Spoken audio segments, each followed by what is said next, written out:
এটা স্টিলের 1992 সালের 1 টাকার কয়েন। মুম্বাই আর হায়দ্রাবাদ এই দুটো মিন্টে তৈরি হয়েছিল। বন্ধুরা, এই কয়েনগুলো কাউকে 5 টাকা, 10 টাকা, 20 টাকায় দেবেন না, কারণ এই কয়েনের দাম হু হু করে বাড়ছে। আগামী বছরের মধ্যে এটা 1000 টাকা দাম হয়ে যাবে।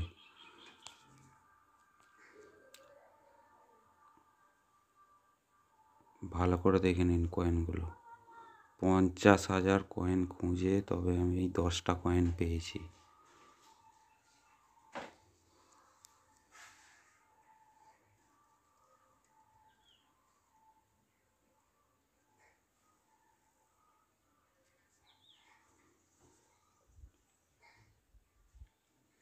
ফেব্রুয়ারি মাসে নতুন কয়েন বুক বের হবে।